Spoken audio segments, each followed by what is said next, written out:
Sorry? I'm saying, is that your background noise? I can't describe it. It's like a scratching or something.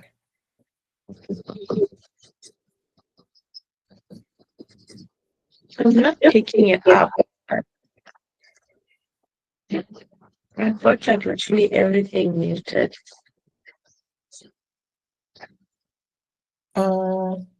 Is it bad? No, it's not. It's not. I was just wondering what it was. I think we can begin. Whoever joins along the way will join. Whoever falls off will fall off.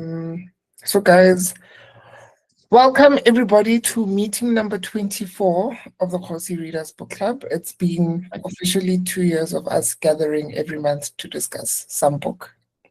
Very happy about that. Tonight's book is How to Say Babylon by Sophia Sinclair. And unfortunately, Teacher Leah could not join us. She did say she had an emergency during the week. And then Leah raised her hand to step in to lead this tonight's discussion. Thank you so much, Leah. I don't have anything much more to say. If you guys can go on camera, please do, so that it's not like we're like speaking to each other. But I'll hand it off to Please do. the conversation. Thanks for everybody for joining. Hey, hi everyone. I hope you all can hear me. I haven't really done this in a while, so bear with me. Okay, so I finished the book, thank God. And when I was researching some of the stuff, I came across an interview that the author had done, which leads to my first question. And the question was, describe Babylon in one sentence or word. The author says, it's a memoir of my childhood and adolescence growing up in a strict Rastafari house in Jamaica, and how rejecting the rigidity of its patriarchal rules led me to finding a voice as a woman and poet. So I thought we could start off by saying, what, in one word or even a sentence, how did y'all find How to Say Babylon? I think I'll start. I think it was very gripping for a non-fiction book. And yeah, whoever wants to raise their hand to kick us off, please. Leah, I think when people do give their word, please also introduce yourself. I think we've got 2 people joining for the first time. Tassila, I don't know if I'm pronouncing that right, and I think Stacy Adonga are joining for the first time, and possibly Samkeli Swechadebe. Yeah, so when you give your word, please just give a brief intro. So we do this with every meeting. Esther from the top. Oh, Tassila has raised up her hand. You can start. Hi guys, so I'm Tessila. You said it right. This is how we pronounce. And I'm from Brazil. Right now I am in South Africa, in Pretoria. I came to do part of my research here, my PhD research. So I was looking for a book club and I found this one. I didn't finish the book. It's very long. It's interesting, but it's very long. But I decided to join the meeting anyway, so I could be here with you guys. So yeah. Thanks for joining us, Tassila. I think there's a lot of people that asked to join the book club through my DMs, and I've added a lot, but only very few come through to the actual meeting. So thank you. I hope you enjoy your time here. Thank you. Thank you. And then next, Stacy. Hi everyone. Sorry I can't put on my camera. I'm looking very rough today. So my name is Stacy. I am from Nairobi, Kenya. I live here and I work here. And I think the one word I would say the book I'd describe the book as is reflective, because a lot of the things mentioned in the book I relate to. Not entirely directly, but I can pick up some of the things that happened to her and her family and relate to them in some way. So it's always good to see someone else write what could be your story. Yeah.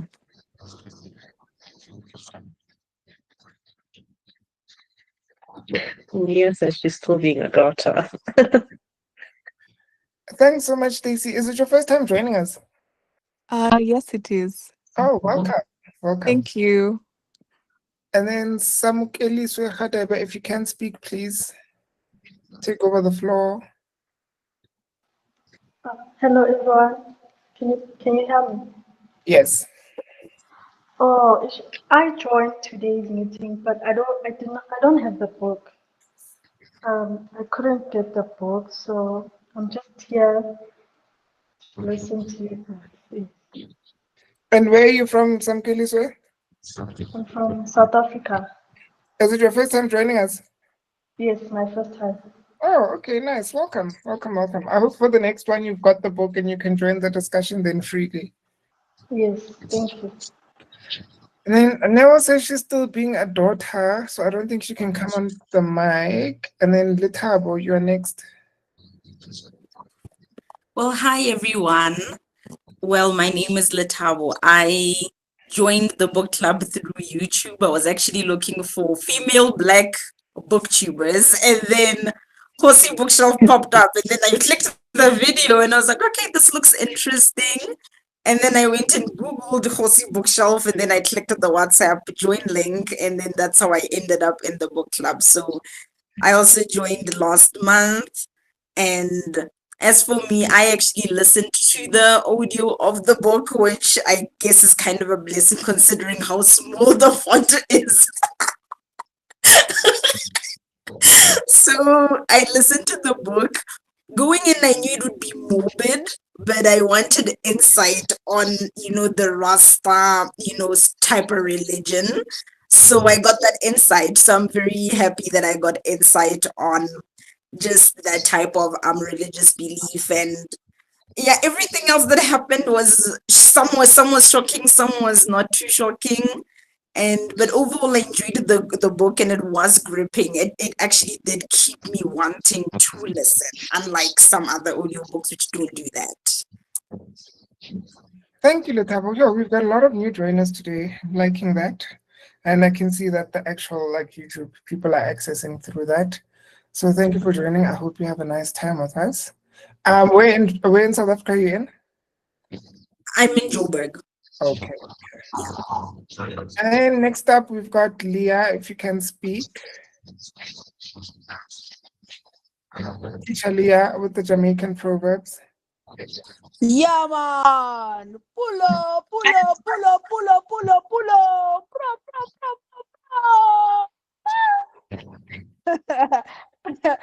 Hi, everyone. My name is Teacher Leah. I'm from Nairobi, Kenya, but currently residing in Kilifi.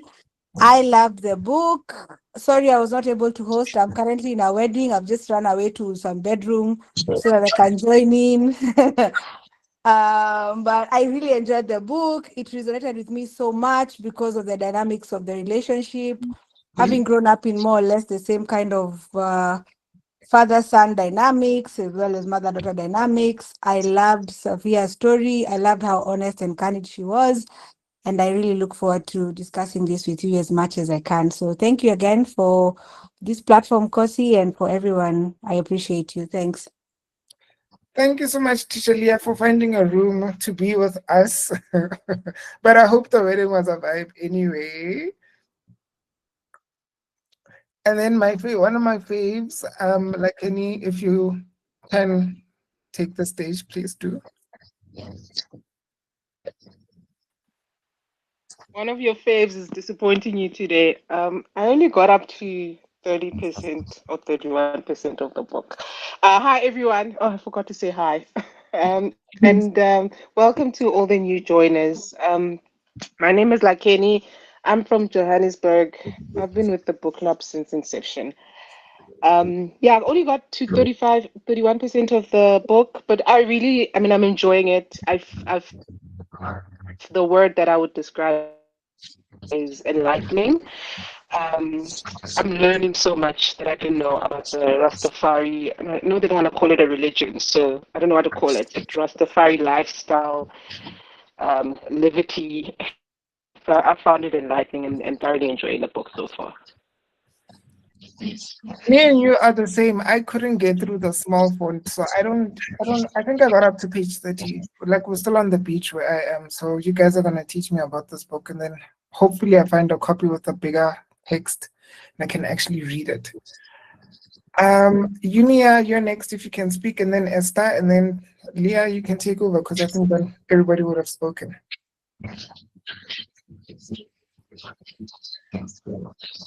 Hi everyone, my name is Unia. I am in Nairobi. I enjoyed the book, especially for someone who's been having locked hair for the past 6 years. It was really refreshing to understand why we have these stereotypes we have for locked hair.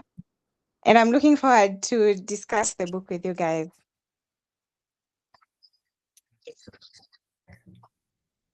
I like that you and Teacher Leah are liking the book this time. We won't have what we had last month. Esther. Hi everyone, my name is Esther, and welcome to everyone that's new to the book club. The book for me, it wasn't an easy read. In the beginning, I struggled. I think maybe it's the font also because I don't read a 300 and something pages book for 2 weeks or more. But at the moment, I'm still around page 190 something, which, yeah, but it is starting to get real for me. And I knew about Rastafarian. I thought I knew about Rastafarian, is it religion or culture? But now here is just, it's giving, I don't know. Okay, I'll just listen. Mbali has just joined. I don't know if you can speak, Mbali. If you can, please. Yes, I can speak. Hi, everybody. So I'm a bit late. Hi, Mbali. Hello. Was there anything? Oh, sorry. I literally just joined. No, it was just one word. Would you describe the book or a sentence, and then just a short intro because we've got like 5 or 4 new members joining us this time. Oh, okay, great. Hi, everybody. I'm Bali. Yeah, I'm a OG Kgosi, Kgosi Readers Book Club member, and I love it here. I don't know who is speaking just before I joined. I think it might have been you, Esther. Whatever you said, I just heard the yo. I'm also on that yo. I don't know. I'll allow the discussion to happen because I don't know. But yeah. And by the way, I need to confess now that I'm only about 250 pages in. So maybe there's something I'm missing out of the rest of the 70 pages that are left. But hey, I don't know. I think this must be the most unfinished book. Maybe nonfiction is not our thing, guys. Hey, pushed, and all of y'all are unfinished. All of us, Leah. It's just you. And then I managed to finish it, but I was listening though. Am I hosting? No, you're not hosting. You're at a wedding. I talked to someone else is hosting though. Leah's hosting, not you. The other Leah, the one from Durban. Oh yeah, I was wondering. Okay, sorry. Yeah, thank you.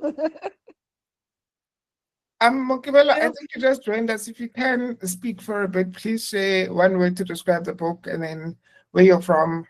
Then we can start. Hi guys. My one word for the book is traumatic actually. And I'm from Polokwane. I'm from South Africa, Polokwane.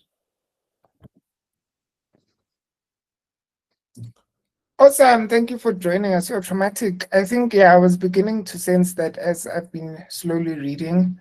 I can see that this is not a light book. It almost reminds me of how the one armed sister sweeps her house. It's like a continuation of that. But I think that's everybody on the call.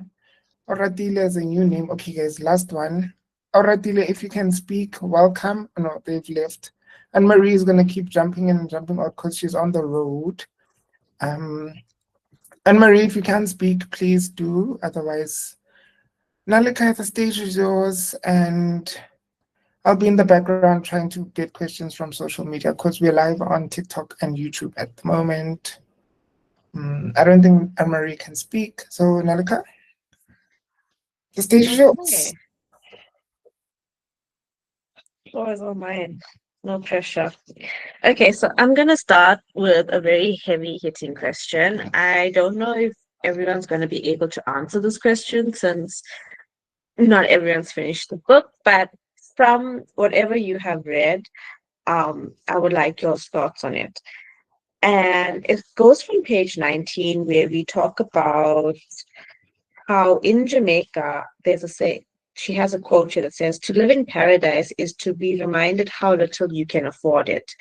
And we know that right now in Jamaica, they still face the fact that local people cannot access the beaches as much as tourists can access the beaches and the rich American people who obviously go there. Do you think that this nature of has somehow set the tone for, I don't know how to say his name, but her father? Do you think that this has paved the way forward for how the family ends up living their life? Because to me, I would say yes, in a sense. We still see the effects of colonialism, colonization in Jamaica, and this obviously gives people a, why can't I find the words? This obviously gives people like a path that they are set into because you're a local, jobs are scarce, and he doesn't want to do any other job. There's people coming in and saying that this is the way you're supposed to live, and then you see how the other 1% in your country is living. So do you think that the way that this happened has affected the way that this family has moved forward? I'd love to get your thoughts on that. So yeah, floor's open. Floor is open. Bali's hand is up. So yeah, Leah, I actually did pick that up. It actually reminded me of our previous or 2 weeks before, with Things Fall Apart. The main character, when he couldn't take it anymore, what was happening. So the father reminded me of that character. I don't know if anybody else kind of tie that up. Only because for him, I guess he adopted, they don't call it religion, but he adopted being a Rastafari out of trying to resist, what was happening around him, And so everything that he was doing was almost as so call it rebelling or fighting against, or kind of just trying to counteract everything that's happening and saying, this is not normal, this is not how it should be, so I'm not gonna adopt it, But I do think, I actually made a note that I do think there's a thin line that is sometimes a bit invisible between, rebelling against the system and borderline creating your own. That is also, I think that's what happened. That is that is as oppressive. So he went from, I'm being this rebellion, I'm being this revolutionary, I'm not gonna be sucked up by the system, or be part of the Babylon and all of that. So I think, and also there was a point where I think the main character, I'm gonna not try to say their names now until somebody says it so I can know how to say it properly. But Safia, where she says, all along it was about, resisting against Babylon and, not trying to be that Babylon, but there was never a picture of what Zion should be. And it actually reminded me of how with all other oppressive systems, there's always an idea about let's rebel, let's fight against, but nobody ever speaks about envisioning what should be or what can be or what will be after the fact. And I feel like in I guess post-colonial times, or in our country, post-apartheid times, we are living in that could have been Zion, but nobody imagined what Zion is supposed to look like. And now we are in this semi-oppressive or neo-colonialization kind of vibes. We just don't know what state we're in. But I do, to answer your question in simple terms, I do think how things played out definitely affected how he decided to carry out his life. But then it also worked out to his detriment because he went extreme and, created his own narrative about life, which wasn't really helping with anything because at the end, we don't even know what Zion is, what it's supposed to look like. And Safia just ended up realizing, actually, you've been BSing me all along, Yeah. I love your point. I love how you articulated it because you're so right. And now that you mentioned the things fall apart in character and him, it really does put two and two together. Is there anybody else that would like to share on that? I don't know if I'm off topic, right? But in the first few pages of the book, does it not mention how the grandfather did not want to sell his piece of land, and that is how they still lived on that piece of land?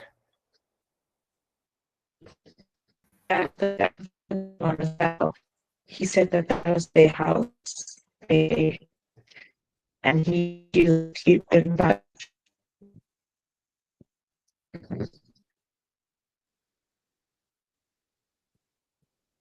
Leah, please say that again. Yes, that he didn't want to sell. He refused to do that. They're kind of frozen.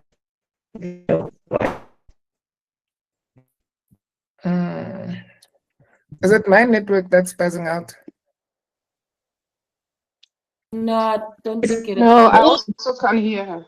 Yeah. I think her network just dropped. Hello? Hey, Leah. Maybe try to switch off your video. She couldn't hear me. Is it much better now? I muted.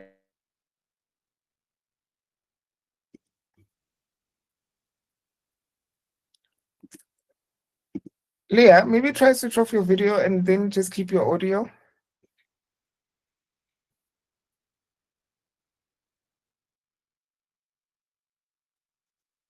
Okay, now try speak. Let's see if we can hear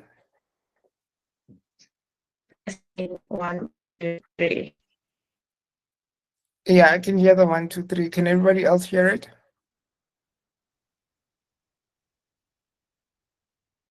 I can. Breaking a bit still.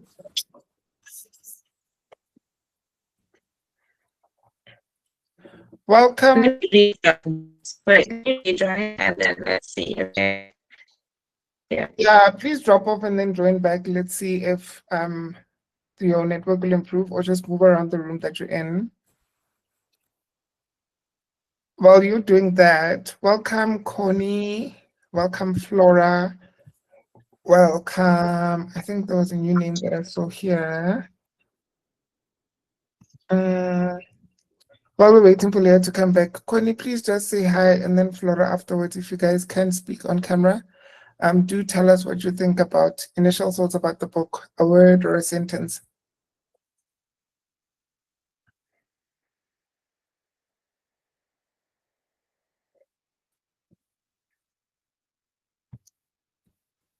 I am back. Can everyone hear me?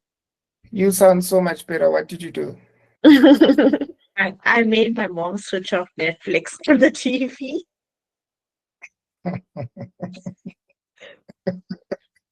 Sorry, Bob. Okay. Everybody can hear me. Yeah, Bali, we can hear you. I think that was Connie. Oh, was it Connie? Hi, Connie.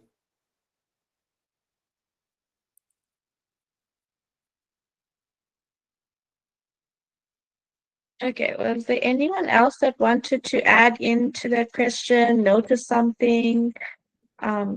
Floor's open. Yes, Stacey, you can go. Okay, so my reflection is not particularly about things that happened in the book, so I can't pick out certain things because I wasn't able to finish the book. But I wanted to say that it's very easy for oppressed people to mimic the behaviors and attitudes of their oppressors. And my example would be that if you look at parents or grandparents that grew up in the colonial era and worked for like the white man, and how they were treated by their employers or like people that would make them feel like they are subordinated, they would reflect whatever was going on at work onto their families. And so from what you said about the dad, I think that's probably what I would pick out. And it's really sad to see because these things are then ingrained into like our system, so into our school systems. If you look at how boarding schools run, if you look at the prison system as well. Yeah, that's my reflection. Letabo. Or, oh, Am I saying your name right? Yeah, Letabo. It's more of a T and not the H is silent. Yeah, it's okay. So in regard to the question you asked, because no, it's okay. In regard to the question you asked, I mean, you were just to make sure that I understand, you were talking about basically the financial aspect of just Jamaica, struggling. However, other people be having access to it, like the Americans, and the impact on how, the father was living his life and refusing to get a normal day job and choosing to be a performer.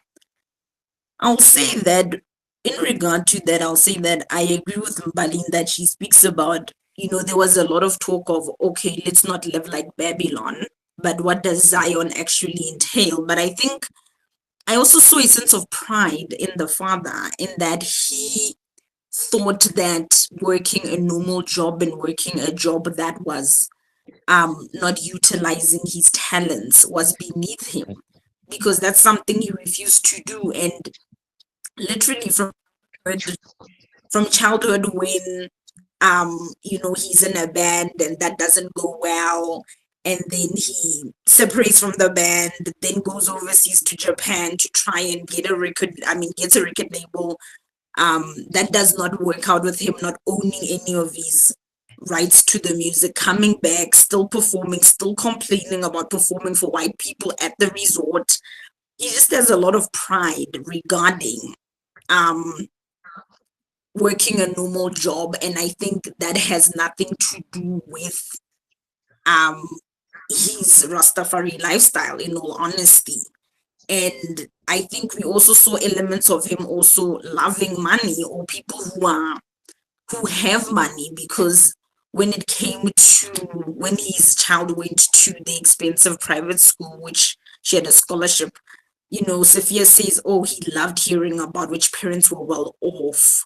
It's like it was very fascinating to him. And even when she had a negative experience at the school, it was, oh, we can't do anything about that because they're paying for this. So he's aware of money, he's aware of finances, but he just refuses to humble himself and do more to provide for his family due to his pride.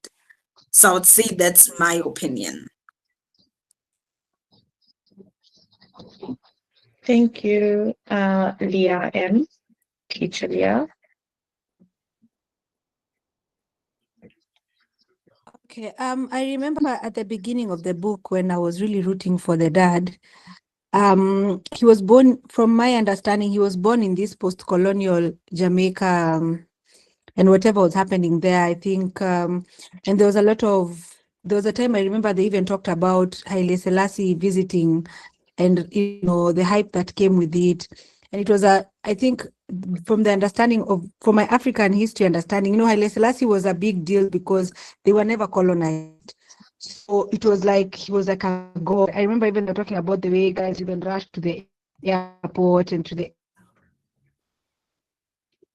just to like pick him up. It was like, and I think at that point, I was from a perspective of young and indoctrination at that level, the defiance that this is going to be the defense against Babylon. And I think he took it up in stride. At the beginning, it seemed like it was, even from the fact that even grandparents did not sell a piece of land, and even though they were living in poverty, and this is of course in contrast to, well, actually to the comparison to what capitalism is. Maybe there was a sense of family at the beginning until the cracks started to show. But then I think empathy that she had in the beginning, I think even telling us about that some context as why he was the way he was. And I think that's a good thing. But then I think over time, there's a time even said, I will not be ruled again at the beginning.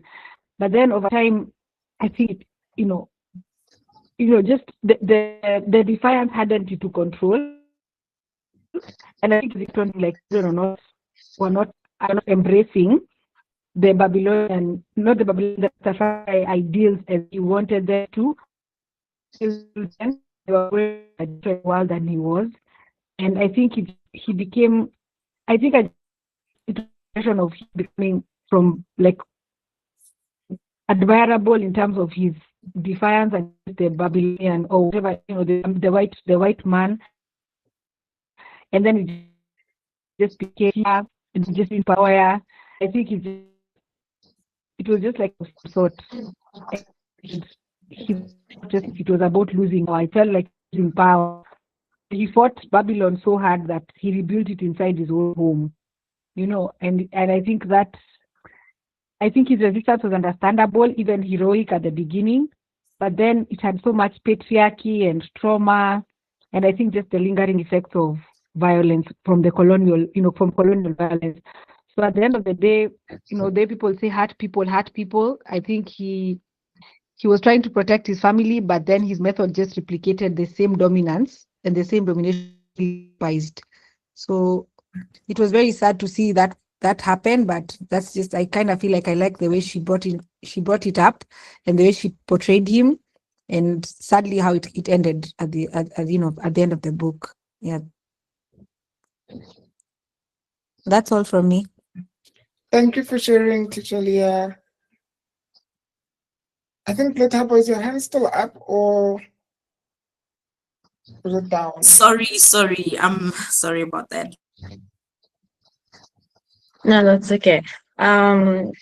Taking from all of that, I wanted to go into the next question, which is, before reading this book, did anyone know what Rastafari really was?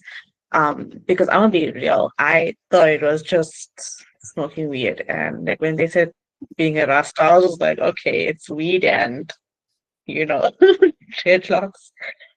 I didn't know there was a whole movement behind this. So when I saw Rastafari in the book, I actually went and figured out what this is, did the research, and I want to talk about Haile Selassie, particularly the fact that he did not align with the Rastafari movement. He respected it, but he never ever considered himself to be a part of it. And so, what did you make of this whole thing that they had taken, because Christianity was obviously peddled to them, and they didn't see themselves in that way. So they created this, I don't know if we want to call it a religion. I don't want to offend anyone by not calling it a religion, or a culture. They took this, and even as we go throughout the rest of the books, they say this is us. We are going to be free. We are going to be, this Pan-Africanism, Black liberation. Yet, as we look at it through the eyes of Tijani, he almost, in a sense, oppressed his own family. I wouldn't even say almost in a sense. I would say he oppressed his own family. So, did you guys know, what did y'all think when y'all heard of Rasta or Rastafarian? Did you guys have any knowledge of this? And when we see it throughout the book, what do y'all make of him and this movement that he had that in the end sort of is what corrupted or built the cracks because he held his family in such a, yes, Neo, I'm coming to that because I literally wrote what the F in that scene in the book. I was like, excuse me, come again. He did what now? But yes, I think we have Kgosi up, Stacy, Tasila, and somebody else's hand is up, but you can take the floor. So I'll start, and then we'll follow the order of the hands, right? So I was exposed to Rastafari with my cousins. So when they got to Wits University, they converted. And I also don't know if you can call it a religion or a way of life, but they started embracing it, and then they were growing their hair out, and then they were not eating meat anymore. And so they did it for the duration of the varsity degrees, and then they stopped practicing the ways, if I can put it that way. So that was my exposure to it. I knew it was more than just smoking weed because of what they would share with me. But I was like young, I think I was in primary or high school, so whatever they shared would come in one ear and go out the other. But I was exposed to it. And then in relation to Haile Selassie, so I actually was shocked at the scene that was described in the first few chapters of the book, where people went to go to the airport and they were all over the airport to see this man come to the country. It's one of those pieces of history that we learn about through reading, because it's something that hasn't been discussed before. But that is the extent to where my knowledge comes from. So I can't comment further because I didn't finish reading the book. But yeah, I did know that it's more than just like smoking weed. I'll hand it over to Stacy. Yeah, so for me, I think my first interaction or knowing about the Rastafari people or Rastafarians was just knowing that they have dreadlocks, right? And that's what I knew as a child. And then when I was in law school, there's this famous case we did where a Kenyan student was like part of the Rastafarian, I don't know if I should call it a religion or a movement. And so she had dreadlocks, and the school was demanding that she should cut the dreadlocks or she'll be expelled from school. So it was a really huge case about like where religion ends and like where to what extent the school or an administration can enforce their own beliefs on someone who comes with their own belief. And from what happened in the case and what I remember, because this is many years ago, the court sided with the student and her family, and she was able to go back to school. And so, like currently and from then on, schools have to. Oh no, okay, Leah, there was an appeal to the case. I know what you're talking about. Oh, really? Yeah, so they appealed and they Oh, won. So when they went to the court of wow. appeal, they won. And so like schools now are being public schools mostly, because in private schools it's a whole different story. But in private schools, rather in public schools in Kenya, people are now encouraged to embrace different students from different religions, and that's what like that was my first interaction with them. And so I started reading about them more because like most people have said, you just think it's the weed and just the smoking, but like it goes farther than that. So for the second question, I will reserve my comments because I did not finish the book. Thank you, Cecilia. I hope I'm saying your name right. Yeah, that's right. Thanks a lot. Yeah, so for me, I had the idea, the Rastafari philosophy. It was such a cool way of thinking, and because I really like reggae music. I love Bob Marley music, and for me, I always thought it was really cool. And I don't have any friends in Brazil that has a real bond to Rastafari, but I have many friends who like they identify, and also I identified before I knew more with the philosophy. I thought it was about love and freedom. And that's why it was so important to access this book, because now I know I was being a little bit naive. But on the other hand, I do understand that in every religion or philosophy, or I mean, there will be people who will like use that to oppress other people. They will use that to be like this, that was really oppressive and radical, and just it feels to me like he was trying to survive his abandonment problems and family, and he got more and more inflexible. So yeah, it's very good to see more of this. And I had this idea before, there was very, very beautiful. There was just that. Yeah, that's my thoughts. Thank you. Thank you. Connie?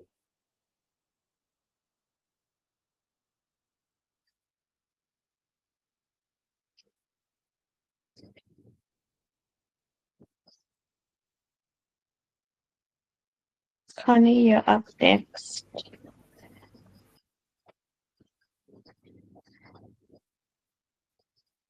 I don't think she's hearing us. I don't think so either, because she's like locked in on the screen there, but she's not moving. Oh, maybe she's frozen. Hi, everybody. Sorry, I joined in late. Can you hear me? I can hear you a bit more now. Your screen's but your video's a bit blur. Hello? Hello?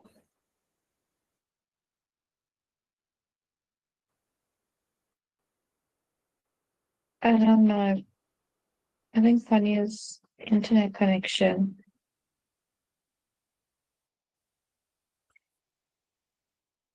Can you guys hear me?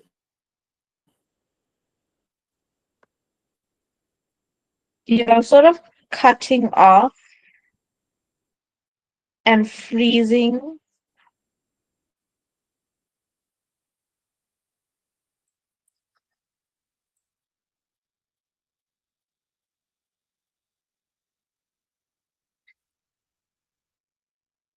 Can you hear me? And type a message.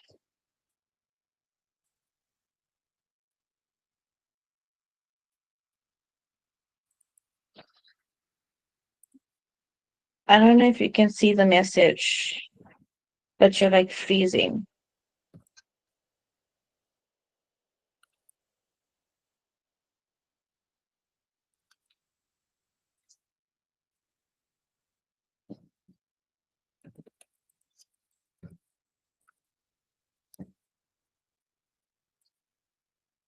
Can you hear me? Can you hear me now? Yeah. Hello? Can you hear us?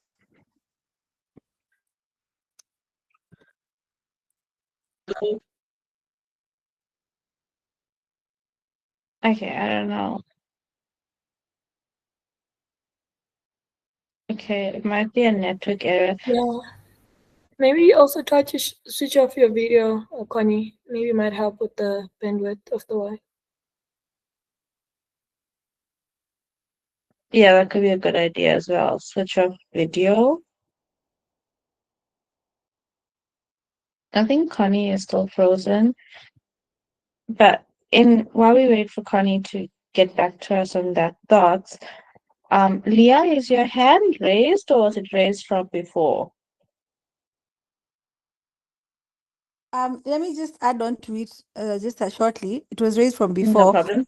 but I read about Rastafari when I was deep in the rabbit hole of Marcus Garvey, because he was actually the one who gave the prophecy of liberation coming from a black messiah. So when like that used to be his stories. Like if you ever read any of his books, I only read two, but the one that resonated with me was a book called Negro with a Heart. And then he was very strong on liberation. Like he was very strong on liberation, like African liberation from slavery times to all the time. So in around, I think 1930, now King Haile Selassie, his name was actually Ras Tafari. That's hence the name Rastafari. That was his name. He was called Rastafari when he was now made king of, or Haile Selassie was made empire of Ethiopia. Yes. So that's how they came up with the name like Rastafari. And then they came up with this whole culture of defiance because they believed that it was a prophecy being fulfilled. Like it's something that Marcus Garvey saw.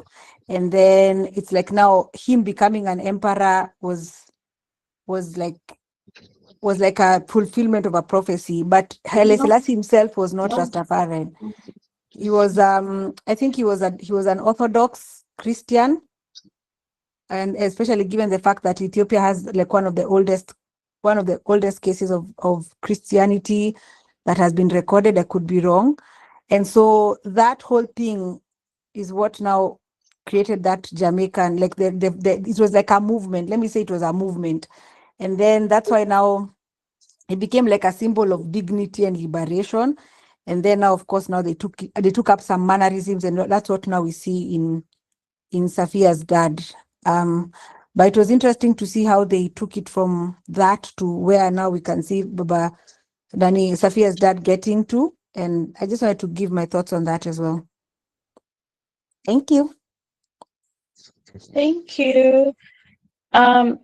In saying that, while we find that with the Rastafari movement that was created, we still see the oppression of women. Because I remember that in one of the chapters when they were doing the Trinity sign, and Leaf was doing it, but when Sophia tried to incorporate herself into it, her dad was like, no, women don't do that. You don't belong.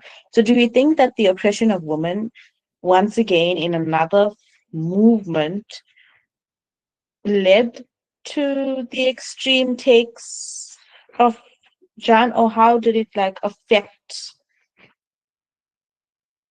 the way they move forward? Because once again, as always, women are oppressed still to this day, not taken seriously. So how do you think we would have had if women were included, would the movement, like, would Jan not be a bit more lenient? Would he be a bit more better at this whole parenting thing? Because I think he's a shit dad. I'm just gonna put it out there. You know, do you think this would have been different in any case?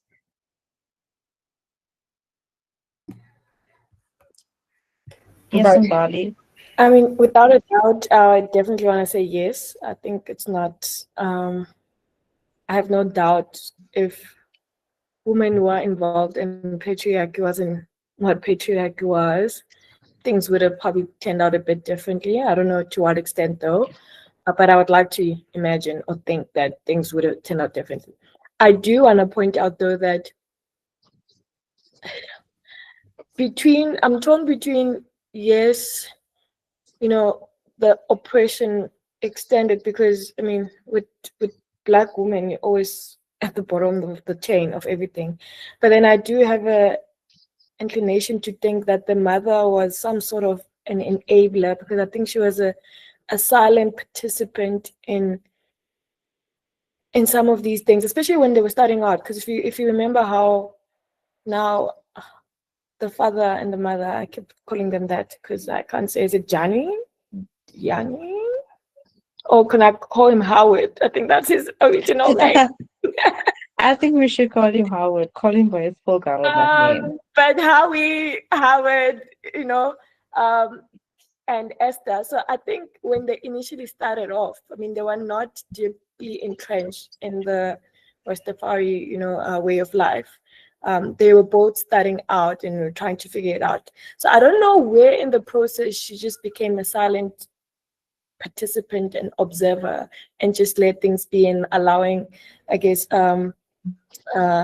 Howard to just take charge and just, I guess, dictate how things should be and what everything is about. I mean, I guess, yes, the way of life itself was already there. They were just co-opting into it. But in terms of the women who were in there, or when it was playing out, except of course the kids, I think the mother was perhaps one of the biggest enablers of how things were just playing out, because even when she could tell or could see what things she didn't like, and it's almost like she knew the power she had, because at some point she was just gonna up and leave.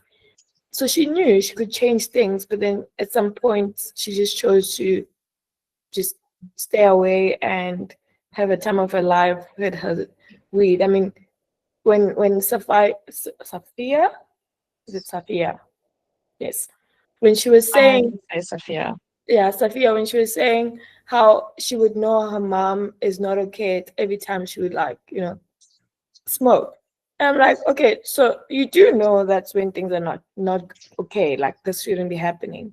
But yeah, I think a lot of things do play out that I did have a feeling that, I mean, this is a book, I mean, it's about your life story, but then I guess not every single detail is there for us to also understand the POV of the other people. But from how it was told, I got the feeling that things probably would have been so much more different had she just said, no, I don't think this is, I mean, there were points here and there, but yeah, just how much, I guess, patriarchy, Yeah, she literally. everything. Yeah. So Sorry. the stronghold that some of these things have over other people is just, it's not measurable, and it's easy, I guess, from the other side, not being in the situation, to just say, but like, you just should have said something. But I guess that's what oppression is about. It literally disempowers people, or make them feel less than, or strips them of their entire dignity and I guess way of thinking that they have some sort of strength and power, and they have an input in how things can play out. But yeah, in simple terms, yes, I think things could have probably played out differently if women had I mean, I had so many issues with how, for instance, that whole unclean woman thing, and I was like, what the? Like, how is it something that you're biologically going through considered unclean? And I guess it was kind of normal, and it was accepted that that's just what it is. Yeah. I just want to add to your point about the menstruating, because I also added a point to it when I started in the book. In Hinduism back in the day, they actually used the very same logic that us women menstruating were not allowed to go into temples, because we were unclean. We weren't allowed to do, you're not allowed to sit by your god lamp, you're not allowed to touch your god lamp, you're not allowed to go to a temple. As long as you're menstruating, you just cannot do anything. And I think that is across all religions as well. And it's actually, I find it fascinating how it has come to be that way. I'm sorry I'm waving this thing around. It's so fun. But I find it fascinating how it has come to be that way, where something that is given by God or by the higher being, universal spirit, whichever someone believes in, but is biologically in a woman's body, is seen as unclean, and fascinates me, the brain cells behind that. But anyone else for this question? Raised hand.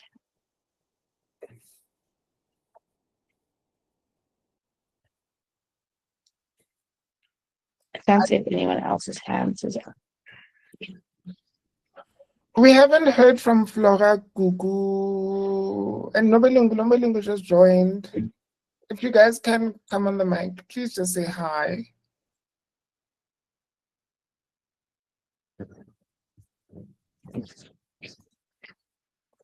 And Sese too. They haven't said anything, but otherwise, Leah, we can move on to the next question. And I wonder if Anne Marie is stable yet. No takers. Think. What did y'all make of Howie, hasn't Bali said? I know this is like one of the questions or one of the people that they want to everyone wants to get into. So I will let you all take the floor first before I reserve or give my thoughts on him because I have a lot of thoughts on him. But if anyone wants to like kick it off with Howard, the father figure, the how everything went downhill. Mokidelo, I hope I'm saying your name right. You have the floor. What I thought of Howard was that he's actually a hypocrite. That's the first thing I thought of him.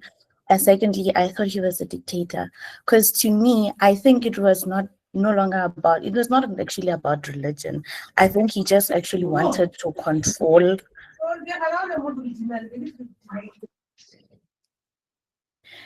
Okay, sorry about that. That's okay. For me, when it comes to Howard, I thought he was a dictator and also he was a hypocrite. Because in the beginning, he joined the Rastafari because of his own personal reasons. That was the religion that he chose. But as time went by, I feel like he just wanted to. The reason why he wanted to keep his family like very close was because he actually wanted something that he could control because he couldn't control everything else that was happening in his life, especially with the whole record label. In the beginning when he actually had a record label, he didn't get his royalties and all of that. And also when the Japan thing didn't work out, he came back and his solution was he's going to keep his family in the yard. They're no longer going to be allowed to interact with other people because he wanted something that he can control because he couldn't control everybody else, everything else that is happening.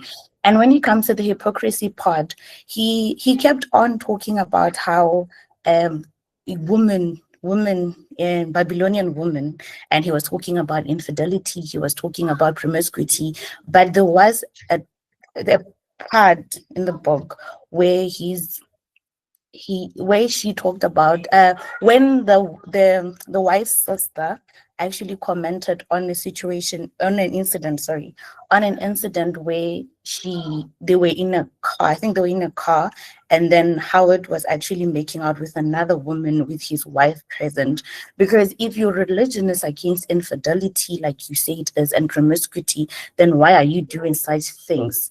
Because he keeps on saying that Babylon is corrupt, Babylon is dirty, but he does that. And also the whole Japan thing, because he says Babylon is dirty, but I think him going to Japan, isn't that him going to Babylon and actually chasing the things of Babylon? Because having a record label, selling your music to people of Babylon, basically, I feel like that also counts as him being a hypocrite. Yeah, that's all I wanted. Thank you. That is very true. I agree 100%. He was very hypocritical in the things that he said because, like you mentioned, his infidelity. And I think there's a part or in one of the chapters, I think it's when the sex scandal for what was his name? The Monica Lewinsky scandal came out. I can't remember which president it was at this point, but he mentions that yes, this is they're punishing a man for just being a man. So how different really are you from what you're saying is the wrong system in that's why you have this movement and Babylon is this and Babylon is that, but you're also not really standing up in any sense. Even when the neighbor was beating his girlfriend, he was like, that's his business, not my business. So you're standing for something, but you're not really standing for something. Yeah, anybody else? Main figure of the book, guys, go at it.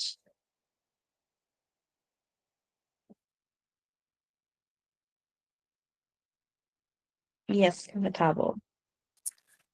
So my thoughts on the father. Okay, so what you're saying regarding him basically nitpicking what he agrees with and what he doesn't, because that really was a problem.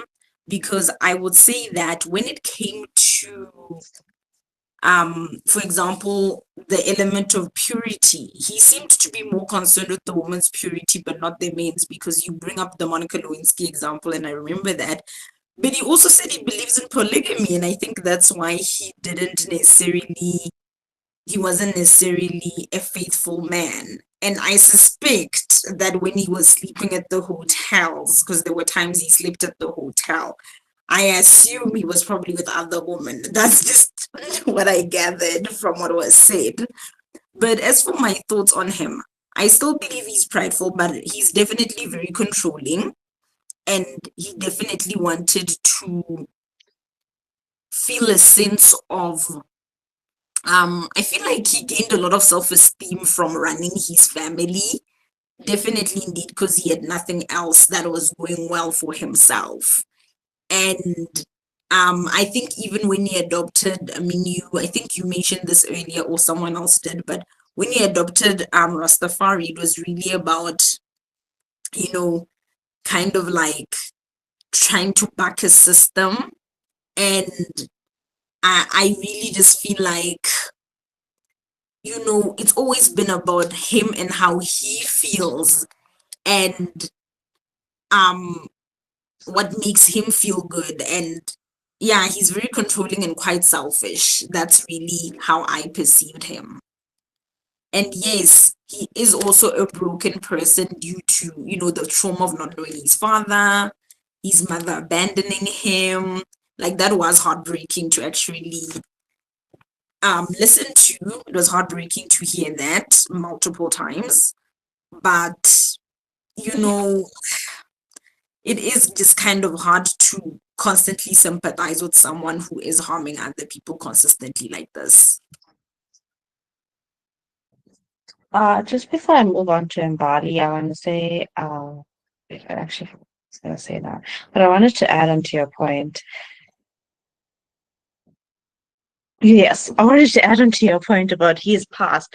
Do we give him a certain sense of leeway because of the way that his mother in the end, like, turned him out of the house?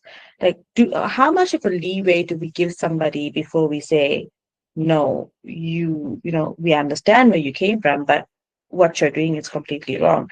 So that would be my next question for everyone while I give Mbali the floor. Yeah, I was actually gonna start on that point. Like, I know the latter part of the latter version of him is not likable at all. But I like to think back to when the introduction of Babylon was coming in and how I guess they started out with the wife. I think at that point, before he became a bit of an extremist, and I was like, okay, this is giving dictator, narcissist, and all these things. But I think he is a result of the impact or the effect of what oppression does to Black men and what in turn they decide to do to whoever they came oppressed. And I think somebody spoke about it, that most often oppressed people tend to mirror what was done to them. Hurt people, that whole thing. So I think he is not likable because he then turns against the very beliefs that I guess he is not for whatever is happening. And I think I bought into that idea in the beginning of the pages where I'm like, okay, let's hear about this Babylon. Yes, it's a bit extreme, but I can hear why you do not want um, anybody that you associate with to be part of Babylon and you're envisioning this Zion. But when things don't work out for him, his music career, and anything for him doesn't work out, he almost abandons, what I guess the onset concept about, being a revolutionary or whatever he's trying to be, and starts being this mean and bad person, but still kind of molding it around, being a Rastafari and saying, you know how they're even describing the different kinds, I don't know how they mention it, like, but there's three different kinds of Rastafari and stuff. And then Safia says this one is actually Johnny's kind of version of it. So it's almost like he went through life like he was just trying to, just repel against the system, be a better person, trying to go through life, adopting something that is better than what is currently happening. But life threw him so much, which is mainly his music career, to be fair, that didn't work out well. And then he just turned around, became this extremist of a person. So I do want to give him leeway that things do happen to him and have happened to him. I mean, with the childhood and that trauma of the mom choosing a man over her child. I don't know how you recover from that and still have kids and still have to have a relationship with the mother because of the grandkids. So I do want to give him a bit of grace, but then also it doesn't. Yeah, it's getting like there's too many nuances to life, so I don't know what do we judge you on, but also like we can't justify you being a bad person because of bad things that have happened to you in the past. Everything happens to everybody, so you ought to have to uphold a level, I don't know, a higher level of, I guess I even Googled that word. It's almost like a general sense of, like, when you say have some level of common sense. They call it, there's a word that they use that I had to Google, but it's almost like you have to be higher than whatever is happening, be better than whatever is happening around you, because we can all tend to be evil people and bad people because everything is happening, everything bad is happening, but we not being those people, and why. So yeah. Kobile, Hi, can you hear me? we can hear you. Okay, thanks. I'm finding it hard to give him a leeway, but again, no one is perfect, right? I'm just speaking from what I see currently. I feel like, and someone could have experienced the same thing but chosen a different direction, like someone growing up without their parents or whatever, and then chosen that they're not going to subject their kids to that. So, but he chose that direction of I'm just going to redo what my parents did to me, specifically his mother. Being abusive and trying to chase his daughter away at some point. So that's my take on it. But I think Sophia tried to make us understand where he's coming from, especially at the beginning of the book, because I think I kind of saw him as a protective father. And then as she grows up, he just turns into this extremist, like Mbali said, and everything just went south. And I think also he's like that, and it's not because of the religion or the Rastafari community. I think it enabled him to behave that way. Remember that they said the Rastafari way of living doesn't have a holy book or set of rules. So a man would make up his own rules in his home. So he made those rules. It wasn't the Rastafari's way of living, and then he just enforced some of his. So basically, the Rastafari way of living enabled him to show who he is in a way. So that's my take on it. That's actually a very good take.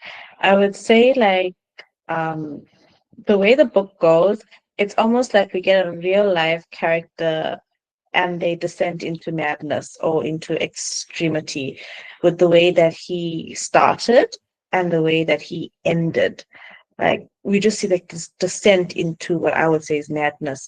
Letabo, you put your hand up first, and then after is Tumi. In terms of addressing the question of whether he deserves sympathy, I think, we all deserve sympathy because we've all definitely been through something, but I definitely believe there are limits. I think it is very difficult to read a book. And this lady, she's now 41 when I Googled her. She's 41. Basically, they struggled through this man for over, at least her as a first daughter. She struggled through this man for like over 30 years. It is very difficult to say, oh, it's because you went through this, that, and the fifth, that you put people through so much harm for 3 decades.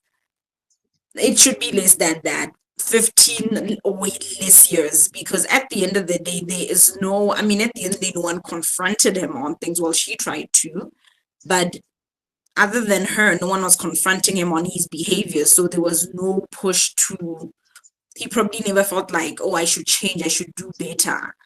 And I'm not blaming other people for that, but it's just simply to say that I think saying that he deserves so much sympathy is really just justifying his behavior in some way. And it shows the gendered issues of how we offer sympathy, because can a woman be that terrible for that long and it's okay at the end?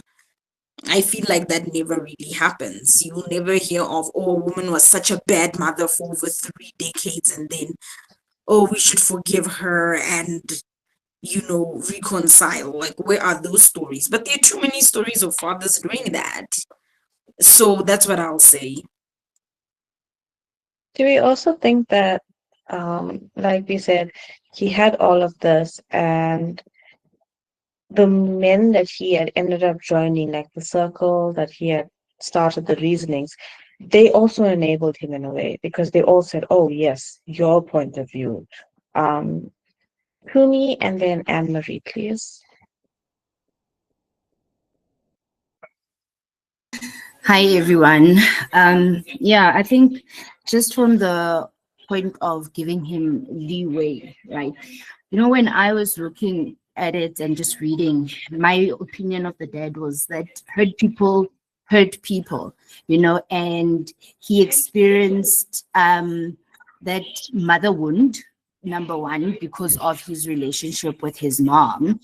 But it doesn't excuse just how he treated his children, you know. And I think we just saw him, especially when his career just blew up in his face and things didn't go well when they came back from Japan and he was cheated from his record deal. We just saw this guy going through a whole lot of mental health issues, you know, like I believe the guy was depressed, on top of dealing with the trauma that he dealt with from his childhood, you know. And he just went through, just went in the very extreme when it came to his beliefs in Rastafari. And because there is so much leeway within Rastafari that you can sort of create your own sort of I guess, religion and adopt Rastafari to how it suits your family and how it suits you. Because of that, you know, he was just the master of everything, the god of everything. And in as much as you want to try and give him that leeway and forgive him and look at it from the point that he went through this trauma, we have to also realize that this was a grown man, and whenever he got influenced, for example, when that new man who was more extreme came in, and he was able to adapt to that, you know. Yeah, there's only so much leeway I could give him, especially now when we find out that, my guy, you got married, you got married and you had all of these female friends, you know, like you were just a mean dad. Yeah, I'm not giving him that much leeway. I gave him a little bit of leeway, but there's only to a certain point. Sorry, Tumi, while I still have you, the first question I asked was describe the book in one. I'm laughing at the chat. Describe the book in one word or one sentence. What would yours be? Beautifully written. Yeah, beautifully written. I don't know, but there's just so much trauma in that book. But yeah, it's a beautiful book. It's a very beautiful book. I don't know. Anne Marie?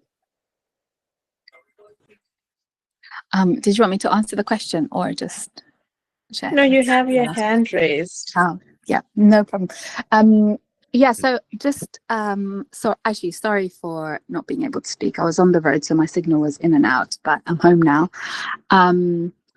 I think like what stayed with me in the way that Journey Howard behaved was I guess like asking the question around how different people experienced systems of oppression. And it seemed to me that at least for the version of Rastafarianism that he chose to create, because he definitely like picked and chose what he wanted from it, it was like really focused on how do I eliminate the things from colonialism, whiteness that are problematic for me, and then take in the elements of Rastafarianism that will benefit me, even if it's to the detriment of other people. And specifically, we saw how it was to the detriment of women, which we've been talking about. And I think on that, I just remembered that there's a part in the book where Safia describes the 3 different sects within Rastafarianism. And she mentions that one of them was the most liberal of the 3. So, and then she goes on to say that he chose not to join any of these sects like throughout his life. And I think for me, like that was a bit of a red flag, because I was thinking, if you're so strong in this lifestyle, this faith that you've chosen to align yourself with, I feel like him refusing to join a particular stream of that was eliminating any accountability that may come from that sort of formal membership of that sect, because it essentially left him as like a free agent to pick and choose what parts of it he was going to take. And so we saw the way in which like he was, like the friends he associated himself with, none of those people were going to be saying like, you shouldn't really be stepping out on your wife like this. Even though I think one particular sect of the Rastafarianism, they are quite strict, or like they are closer to Orthodox Christianity, which is more prevalent in Ethiopia, which of course Rastafarianism kind of flows from. So yeah, I just feel like the point around like him using, like, was the religion, quote unquote, influencing him, or was he? I think he was just using it as like this is what liberation looks like for me as a man specifically. And I'll pick and choose the things that I still want to compromise on, because he still went to pursue his music career in Japan, which is why in the chat I said like I was really confused how Japan wasn't part of Babylon, because like you're not in Jamaica anymore. Like, it's not like he was like, I'm gonna go pursue a music career in Africa.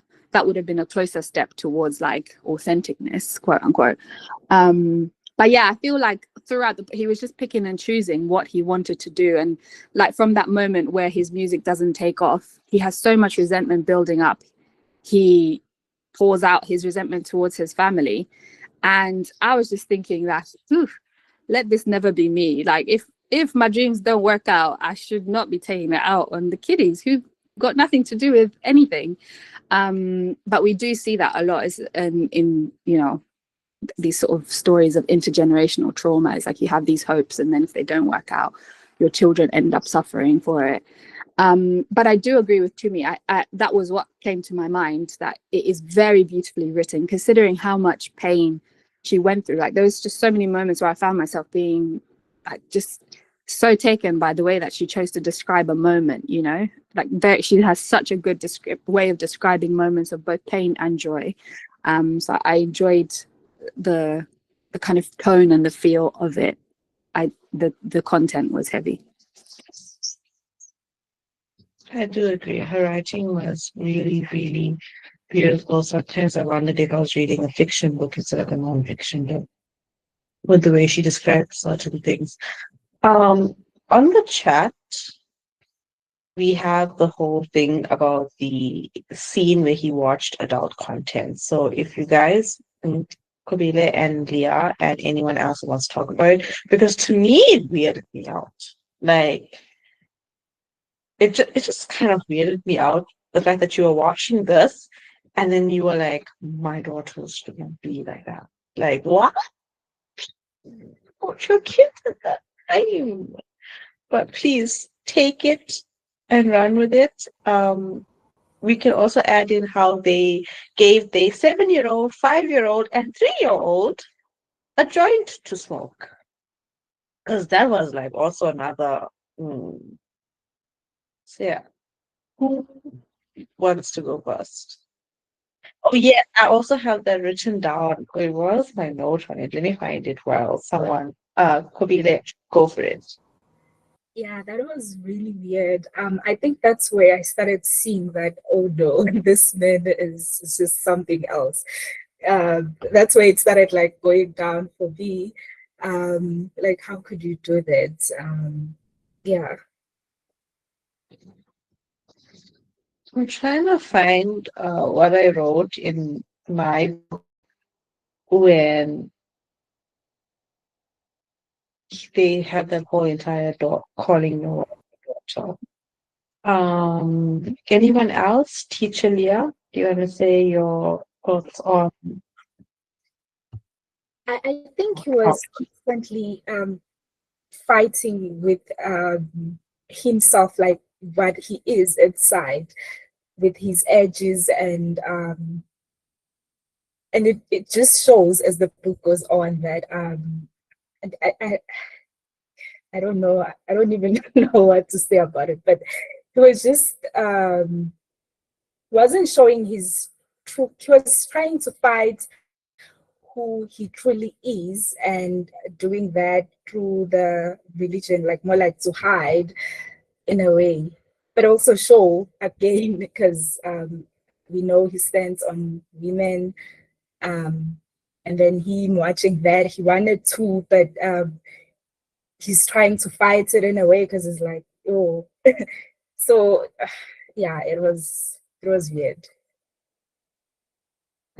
in the case of Bali saying the reference to partners being daughters, I wrote, why use the lingo of daughter with the DAWTA? Is it the power dynamic has seen in a parent-child standing? That gives me the ick of it when he referred to his partner as a daughter. But in that whole entire scene of him doing that, on page 107, it says here, the perfect daughter sat under the apple shade and waited to be called, her mind empty and emptying. She followed no God but her father until he was replaced with her husband. The perfect daughter was nothing but a vessel for the man's seed, unblemished clay waiting for Jar's fingerprint.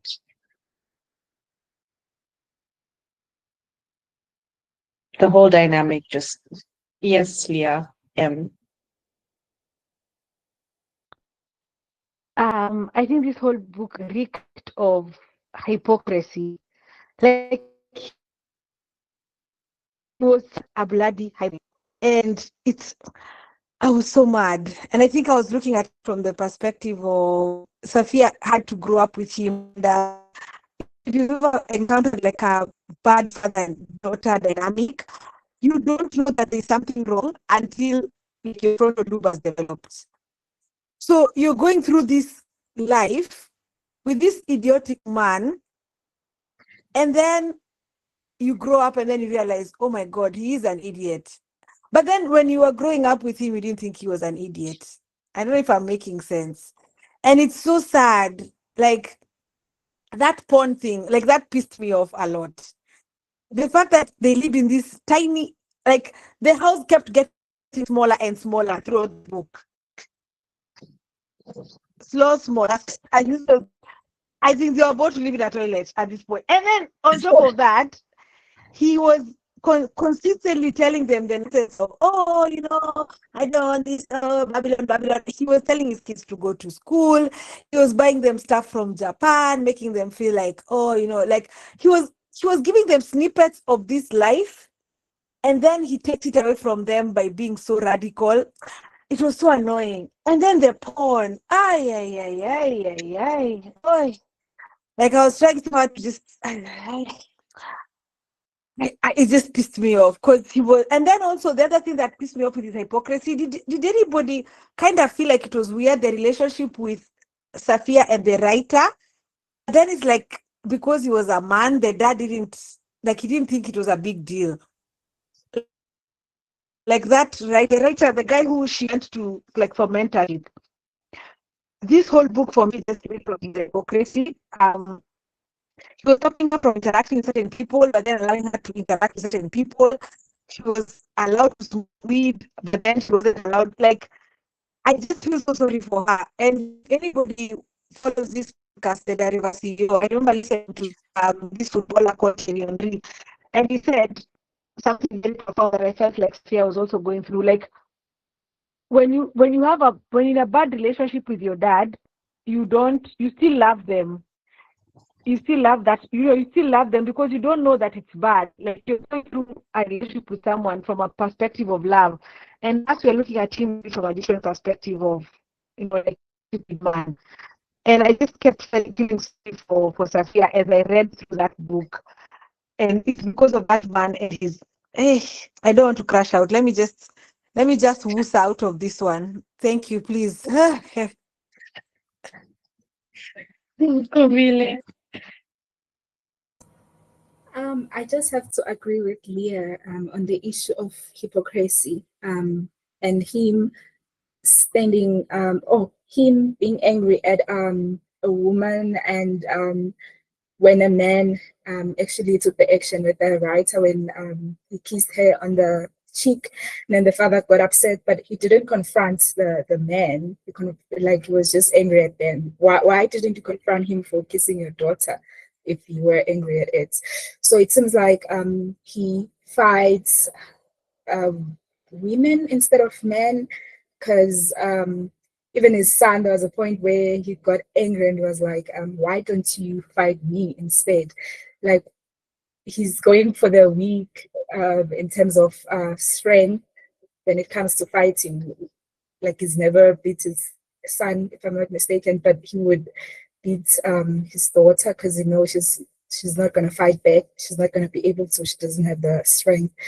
So hypocrisy, yeah, just freaks it. Connie and then Neil. Hi, can you hear me now? Yes. Oh, Perfect. finally. I'm so sorry. I missed out so much and I had so Okay. much to say. Okay, my whole take around the father is that, they say Rastafarian is not a religion, it's more of a way of life. But I think it is, and the disadvantage of it is that people take what works for them and leave what's not. That's why there were so many different versions of Rastafari.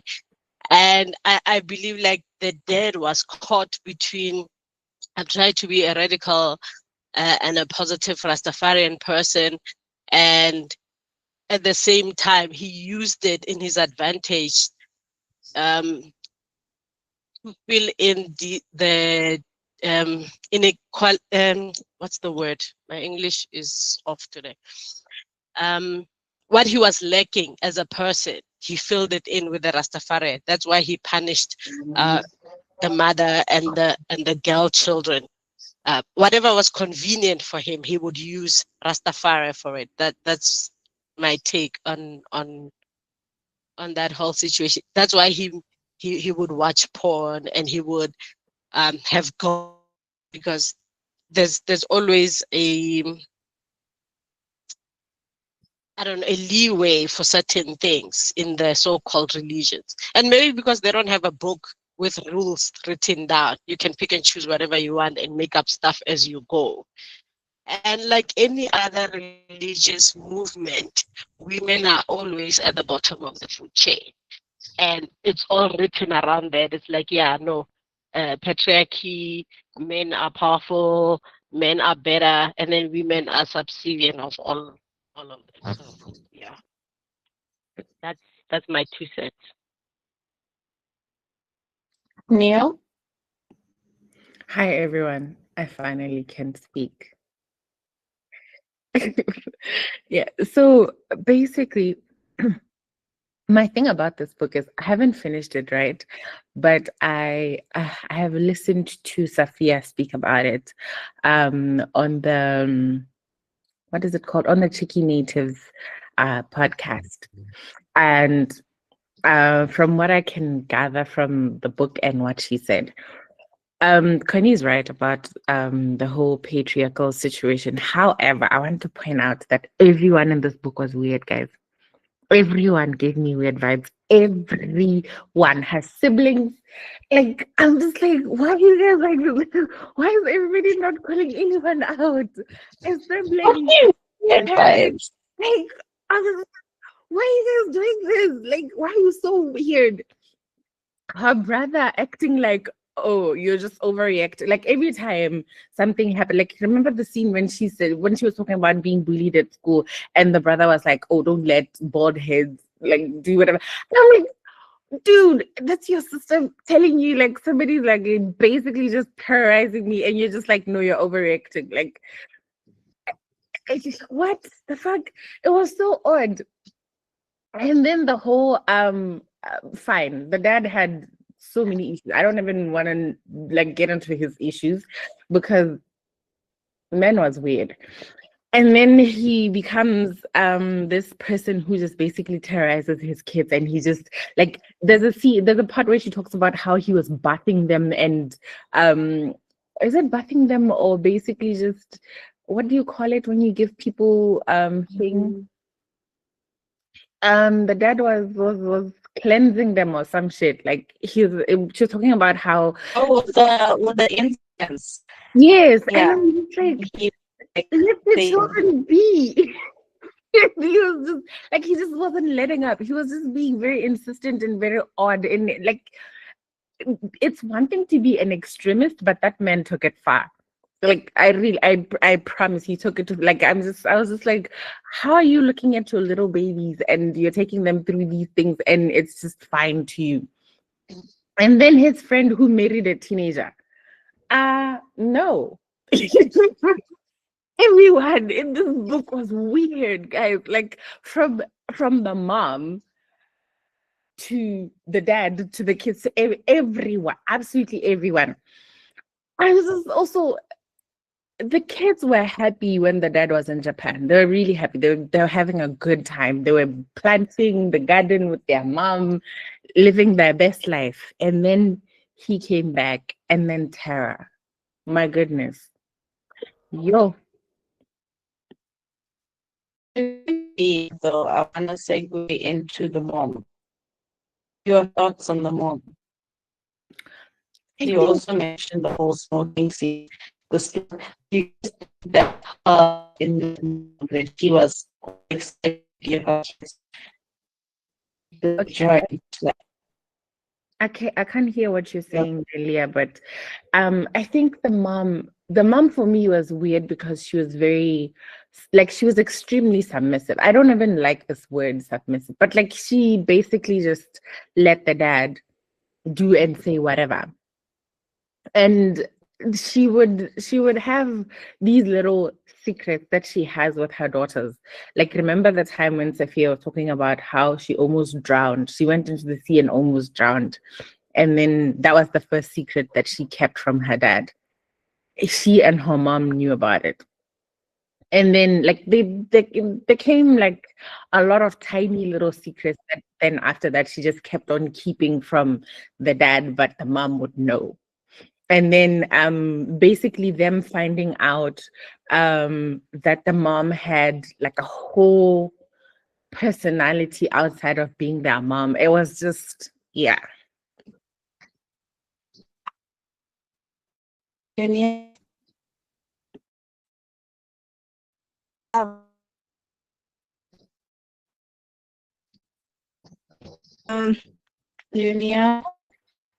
Thanks. This is what I wanted to say about Safia's dad.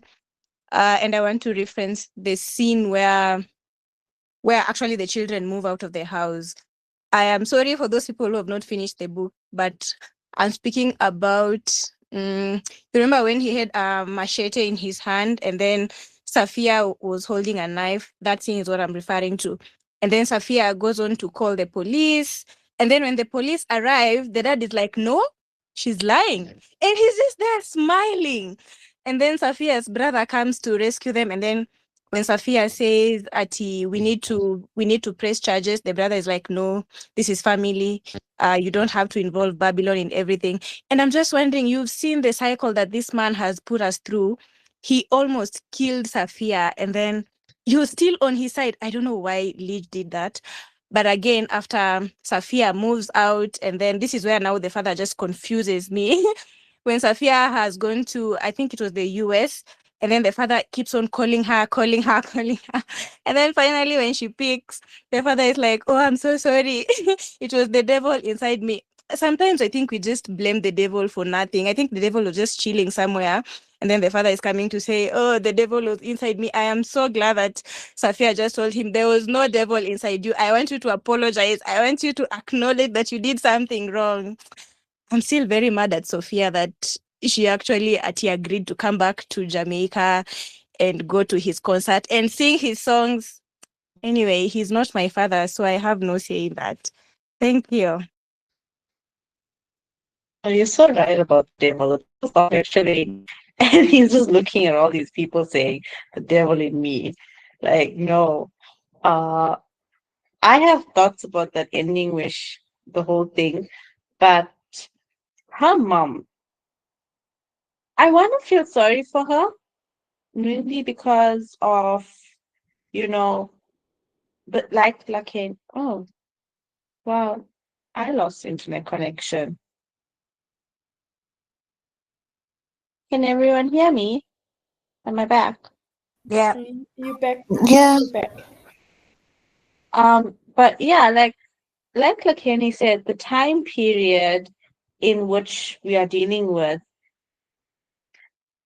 I want to feel sorry for the mom, in a sense. Like, I want to say that she was out here following this man, and she had this whole personality, and she had this fight, but she also had like 4 kids, 4 kids to see to, 4 kids to make something happen for. Thoughts on her mom, because in the end, I actually don't know. Oh yes, her mom was. Yeah. Her mom was also molested, and she was smoking weed like every single day in an attempt to disengage with reality, is what I would say. So, do we have I know we talked about leeway for her father, but for her mom, like regarding the time period they were in, um, her trauma, you know, what do you say about that? Because when she goes to America for the first time and she's like excitedly talking about all she went to the Space Museum and she never knew this could happen. And she's like realizing, like, this man lied to me. Like, this man has lied to me. And it was so heartbreaking to see, because the first thing that I thought was, our parents are also living this life for the first time, you know? And you saw Sophia getting angry at her, like, why are you behaving like this? But our parents are also living this life for the first time. And yeah, I think it's Leah first, Connie second, Tumi third, and Lataro fourth. Go for it, teacher Leah. This woman was a villain. Yo, please do not. Ooh, don't try and make this woman look good. This woman was the devil. Fun to every trauma was to smoke weed. Had weed, smoking weed. Oh, smoking weed. Let's come back to the job, smoking weed. Oh, we moved to the house. What hell? Oh, let me say this also from the dynamic. I can't hear. Sorry, at the expense of oversharing, but I've been in the dynamic of having a complicated dynamic of father daughter, family dynamics, and then the mom steers clear of all this. And I get it; it's a trauma response of some sort, but children, like this one, there's a saying that used to get to no man is more dangerous than the one who sits on the fence. Like she enabled this man to continue treating her children. Who she, she had children back to back to back. I can't fault her because the religion didn't allow her to access family planning from what I was reading, and also from the ideas of Rastafari. But the whole thing, she was smart. If you remember in the book, there's a part where she was giving tuition to the neighbors' kids. She was extremely smart. She had, like, I think, like, if there's anything about inherited genes or genetic brilliant kids, she was extremely smart. But it just, she was in that complacent, just allowing this man to get away with everything. Literally everything. The one that pissed me off the most was when, like, the grandma was asking to see the children, and then she was just allowing this man to say no. She knew that they were needed help. She would just allow him to still control them while they kept on suffering. It is actually a wonder for me that these children actually managed to succeed and get to where they were. She was, honestly, for me, she was a bigger villain than this man, because she did not fight for her children. She just kept it going until I think one day she decided to shave. Was it the child's hair, or towards the end she shaved Safia's hair or something, and also hers. And then it's like, oh, now I've gone through this, like I've become, she was becoming or something. But her children did not get to live childhood because she kept on allowing this man, and she cannot give that back. So I hope these kids went for that, and because I think they were let down by both mom and dad, to be honest. Past child, I would have agreed, it's okay, but she allowed this to happen to the second, third, and I think the fourth child, just going through these motions. To me, she's a villain, that man.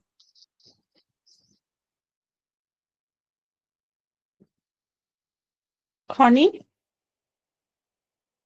I 100% agree with Leah.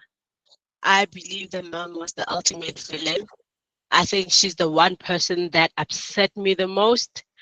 I think for me, my problem with the mom was that when things were not in her favor, she was willing to pack up her bags and leave.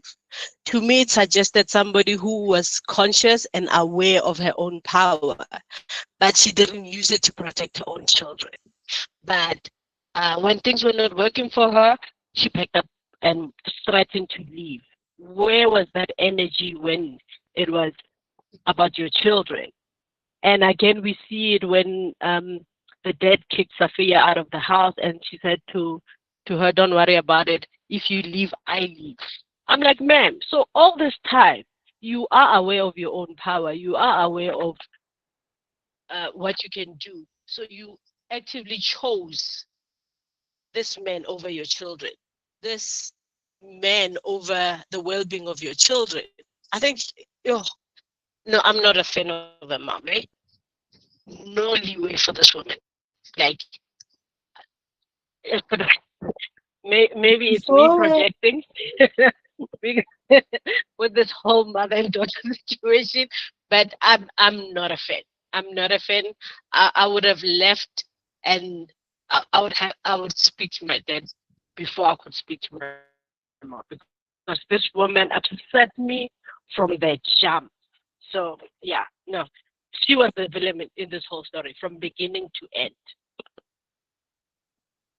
I think before I get to choosing, you made me remember how when the email came from Mama Lee and Sophia had told her mom, then that's when she got like really pissed off. And it kind of reminds me of the whole entire, she just did what the father did. Something didn't go their way, and that's when you take agency and say, "Oh, but you hurt me." So, to me,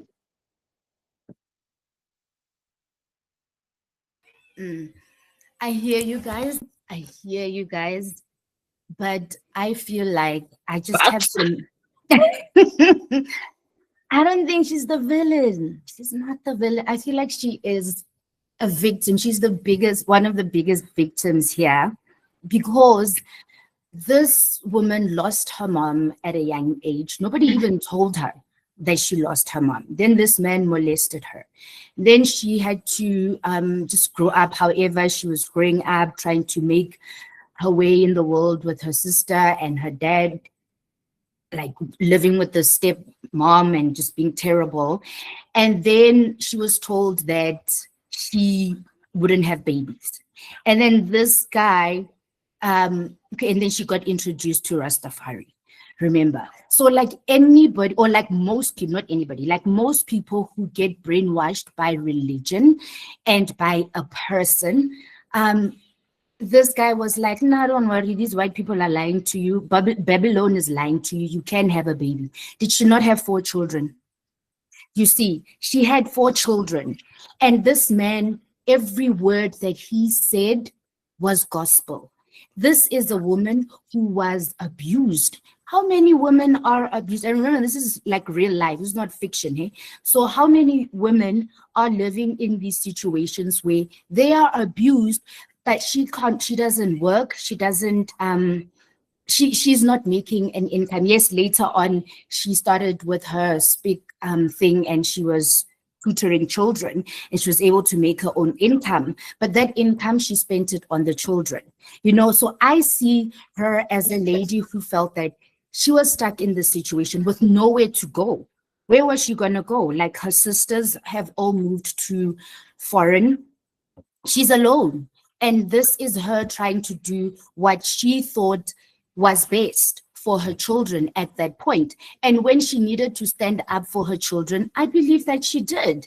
Didn't Sophia go to school? They all went to school, and typically Rastafari children didn't go to school. But because both the mom and the dad thought it was important for them to go to school, she went to school. That's one. And then when she saved Sophia and like her child was literally going through the most, and like depression was now showing itself in Sophia's body with the temperature, with the fever and all, and she had to choose. She was like, cut the hair, you know. She knew. And that point where she was leaving, that was the one time she exercised her power to leave. But when she looked back and saw that she couldn't leave her children, where was she? She didn't even know where she was going to go. Even Sophia was looking at her as like, I felt sorry for her, because where's she going to go? Can she even take us? You know? So I don't see her as the villain. I see her as a lot of women who we always say, leave, man, like you're being abused, leave. And then they're like, where am I going to go? So yeah, I really, the mom really broke me. And I was so glad that she finally got her power back. You know, she was oppressed by this man and she didn't know better. She even said it herself when she was like, I didn't know. I like there at the Space Museum, that seems like, I didn't know. Like what he said was gospel. So yeah, that's me, soldier of unpopular opinion. We love your unpopular opinions. You did say. Let's next, and then Mokibelo. I saw your hand go up before earlier as well, so you can go after Letabo after.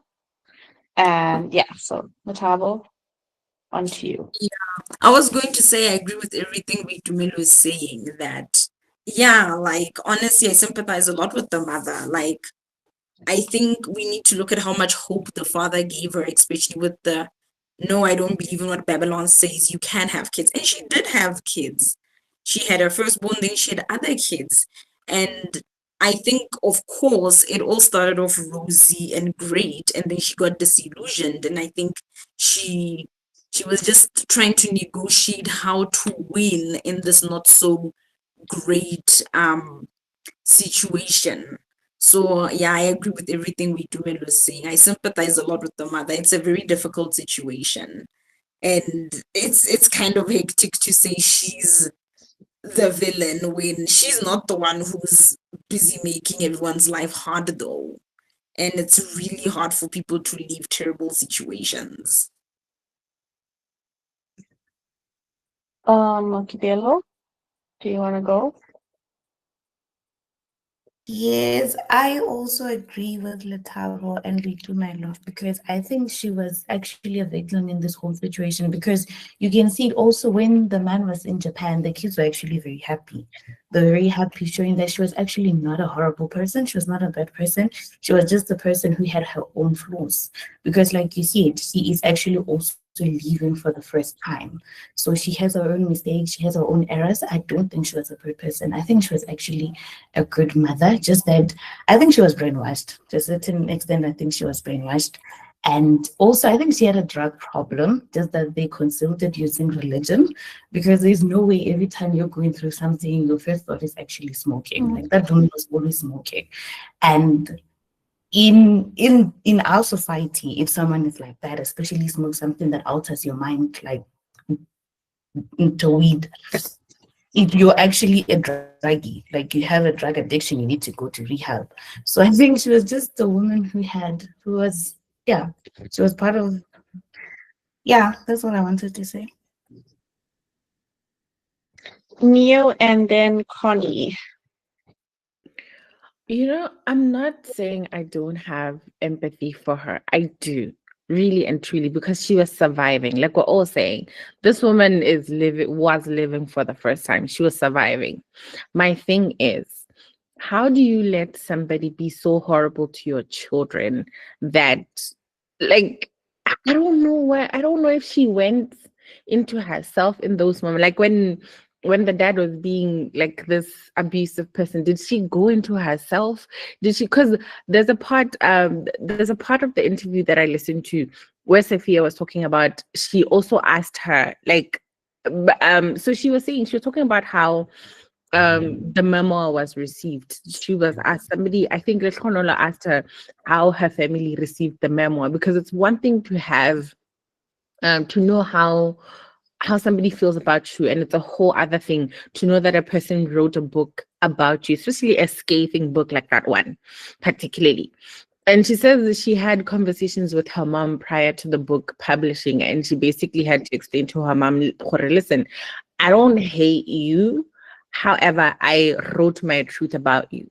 She says her brother didn't speak to her for a very long time because he didn't like the book and how his dad was portrayed in the book. And sharp patriarchy and whatever, that one, let him deal with it. It's okay. He didn't like the way the dad was portrayed, because personally, I feel like that's how he is himself. But yeah.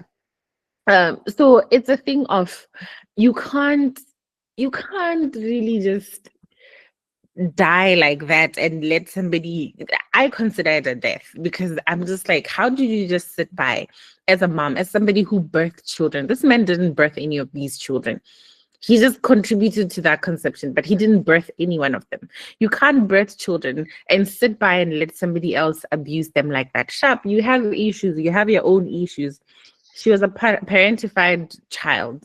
She was abused. She was, like all of these things. However, one thing I believe in is nobody's gonna mess up my children. Like literally, you're gonna have to go through me before you get to my kids, generally. Connie, the floor is yours. Yo, how guys? No ways.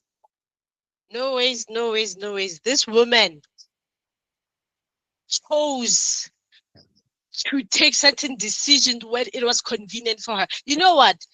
It would have been different if, remember when that man took out the red belt, was it red or whatever? Almost half killed Safia for shoes. She said nothing because it was her money that bought those shoes. That woman used that man's position in her advantage. I don't care who says what. That woman was a villain.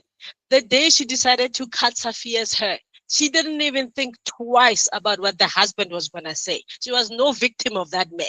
The decisions that she took to make better for her children, she didn't even think twice about that man.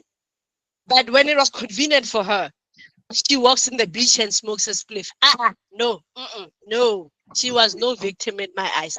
I'm not a fan of her work from beginning to end because I saw her power over and over and over again. She never asked permission from that man, except when it was convenient for her. and to disadvantage her own children. She didn't give a two F's about those children. I'm sorry. I'm not a fan of that woman's work. She was the villain.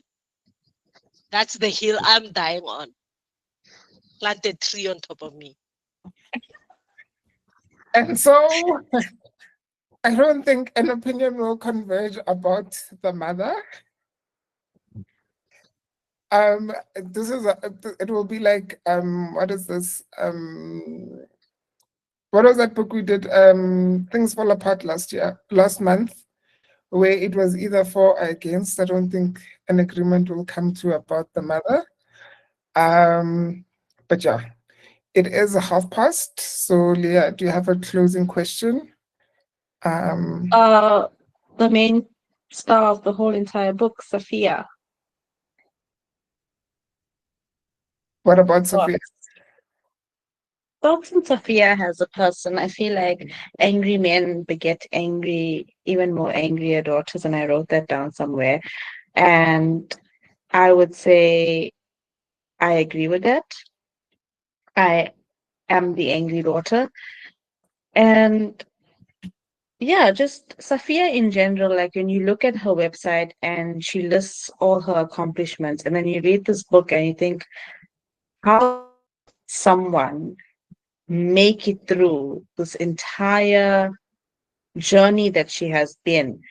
What your take or make of her? Because I think it's actually really enlightening to see someone who has gone through so much and the accomplishments that they have made. It makes me feel like I can also reach out and dream, that I also can step out of this sort of stupor, whatever it is. And even when she mentioned that she was the first in her family, you know, it's really lonely when you're the first in your family to do certain things, to excel in certain ways. You're the beginning and you're the end. So how did you all think, or what did y'all make of Sophia? And I know a lot of people haven't finished the book, but I am sorry, I am going to ask the question. She forgave her father in the end, and she cited, how can she be different if she doesn't hold that forgiveness in her heart?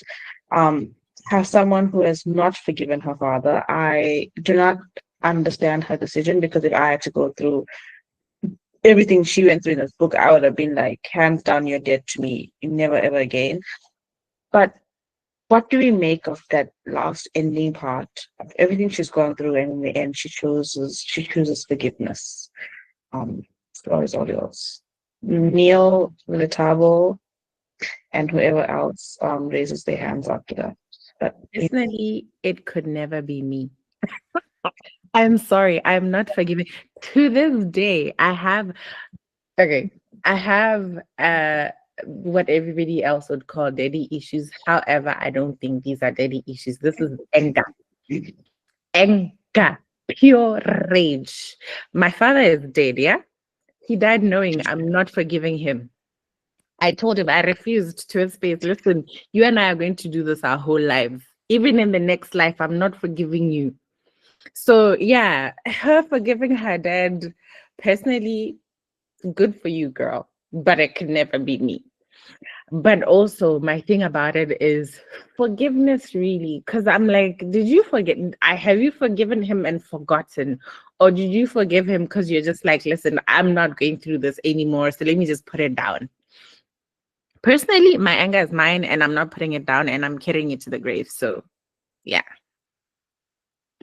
A girl after my own heart, you get me, because it's a never from me ever. Like, I think my father, even, he's not dead yet, but he knows. That's on God. That's me. Yes, that's on God. Like, outstanding on that. Our whole lives, we're doing this. I'm sorry. Every chance I get, I'm dragging that man for filth. I think I told somebody that if my father died, I hope he'll invite me to the funeral just so I can spit in his coffin and walk away.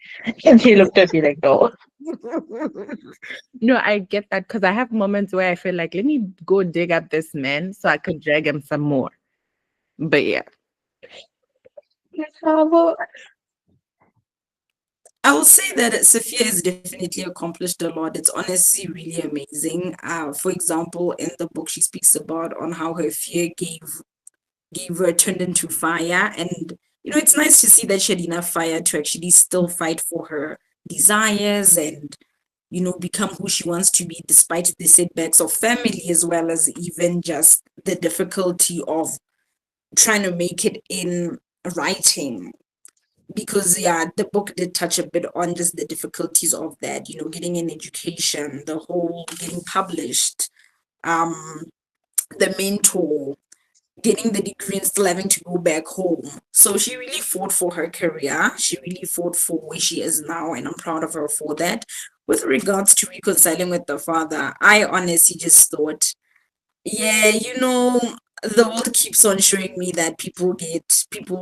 It's better to be the villain because you still get forgiven. Well, I do hear that you and Noah aren't about that life, so I guess it's great to hear that perspective, because honestly, I don't support reconciling with people who put you through so much. You can choose to work out your feelings for you to move on with life, but I don't agree with reconciling with those type of people, especially because those type of people don't take accountability and they never want to say, oh, I did this, that, and the fifth.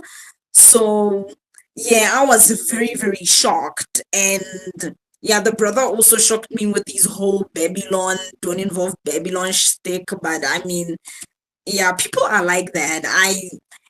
It's shocking that she reconciled with him, but it's also not shocking. It's what most people do. People just can't leave their families alone for the most part. Connie? I'm a fan of Sophia. To me, she represents love. With everything that's happening in your life, somehow you gravitate towards positivity. You still forgive your parents for everything that they put you through. You still hold on to the positive that you got out of them. I think that was brilliant. I don't know if it's how she wrote the book or if that's truly who she is in real life, but I'm a huge fan, because some of us, we upset even at half of what she went through. Our parents didn't even do half of what they did to her, and we are struggling to forgive. I am a huge fan of who she is, and I must say, I don't read memoirs and biographies, but this was absolutely brilliant.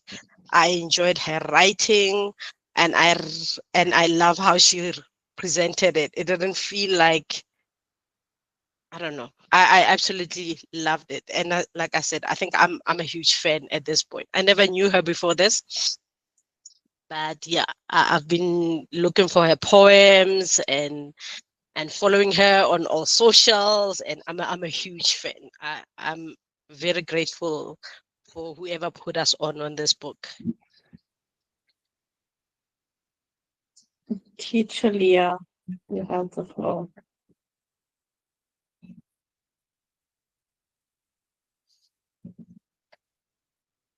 Okay, for me, I agree. I don't know if it's like when you said, me, I think, I don't know if she's the one who spoke. I hope my dad and her dad are somewhere in hell looking up at us, thinking like my children did not forgive me. I'm okay with that. I feel like forgiveness is such a stupid thing to give someone who, especially without accountability. And that's what pissed me off about this ending. But then I kind of understand, she seems like she's very empathetic, because even from her style of writing, apart from it being poetic, she was kind of still trying to understand why he was the way he was. And for those who read the book until the end, um, there was this part where it's not like she said, I forgive my dad, but she was talking about it from the angle of, like, she was trying to understand him from a point of history. That's what she said in a nutshell. It's like she was saying, you know what, she did cut that cord to move away and rebuild her own identity. And she even said she wanted to find her own definition of God. So she was just trying to get like perspective. She says that she gained what he never had, which was perspective. So that distance lets her see him not just as a father, but like a product of history. Like he knows he was disfigured by colonialism, by the poverty, by the patriarchy. And I think she was kind of trying to explain at the end that it does not excuse it, but it explains the root of his cruelty. So I think she was kind of trying to, I think that's actually the definition of empathy. It's trying to understand the context of something or trying to understand something, not necessarily to forgive that person, but to not to erase the damage really, but to transform how you look at it. And I think for that I understood her point of view, because I don't think she said forgiveness, maybe from the book that she has. But I appreciate that she was able to just absolve herself from his madness and just look for healing for her own self. But for me, I stand with the hate is forever. Hate is forever and ever, to infinity and beyond. In another lifetime, if he comes back as a bug or as a bee or as a dog, I'll still hate him. And I think that's okay. For some people, that's the norm. But for her, maybe she was his perspective, maybe because she thought it would help her. I hope I can learn something from her, because it was very inspiring to see that she became who she was, despite all the things that she went through in that book. And I'm sure she also went through more that she was not able to write down. So I was really glad that I was really rooting for her, and I'm really glad that she made it out in the end.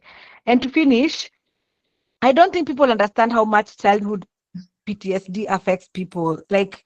And I think that's the one thing that was not addressed in this book, because people think, okay, you know what, she became successful and she talked about her dad in this perspective. But I hope that one day this CPD, is it called childhood PTSD, can be discussed in deeper detail when people really understand how these relationships with their fathers, especially like for me, and how it affects your relationships, your life, and everything in the future. So I would have loved to see her talk more about how that relationship dynamic affected her relationships outside her siblings, like her marriage or lack thereof, or her friendships.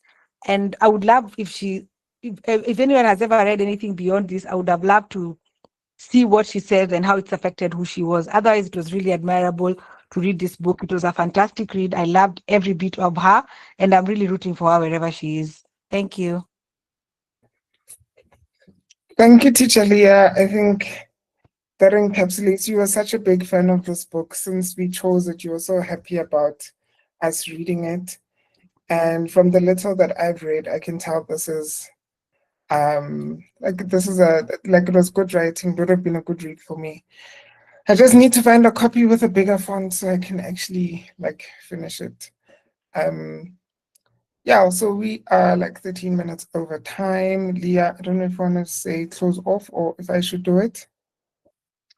I just want to say thank you guys for letting me host this discussion, and I hope that the questions were good enough. And I hope that you all have a great week ahead. We're almost at December, guys. Almost. But over to Kgosi to On that note, thank you, Leah, for hosting. Guys, I actually think I'm done with our nomination list for 2026 books. So I'm gonna share that with Leah so that she can create the form, and then we can spend this week voting, and then by the end of the week we will know what we are reading for 2026. The book club for 2026. There has been some consensus within the group to make it a paid membership for 2026, just to pay for the licenses that run this book club. I still need to just formally put that in together and share comms with you guys going forward into the new year. But next month we are reading Joburg Noir by Nick Mhlongo. I'm really looking forward to that discussion because it's a collection of short stories, so it's not a difficult book to get through during this November. And yeah, guys, in 2023, December, we started this, and I'm so happy that 2 years later, we're still going forward, pushing into a third year. It's been really amazing to connect with you guys every month, and I think some of us have met in person as well, so that's been really great. I look forward to where we go to in the future. I don't have anything else to say. I enjoyed this discussion. It gave me some insight into a book that I didn't read. So once I find a copy with a bigger font, I will be diving into it. To our new members who joined, I think there's 5 or 6 new people. Please come back in December. Join the discussion going forward. I think over the last 2 years or so, we've sort of gained how can a pack of regular people who come through every month. When I start this meeting, I know Leah's going to be on. I know Connie. I know Lakeni. I know Mbali is going to be here. So it's been really great, guys, for you to keep this community alive. And yeah, thank you. I have no more anything to say. Please enjoy the rest of your week and the rest of November. Until we meet again, let's keep the conversations going in the group. Oh, and if you're not subscribed to the YouTube channel, please do. This is where our conversations are stored. I think there's somebody who said she found us from YouTube. Shows that it's really working. It's really great. So please do subscribe to that. Otherwise, guys, enjoy the rest of your week. Bye. Bye. Bye. Thank you. Bye, everyone. Bye, guys. Bye, Bye. guys.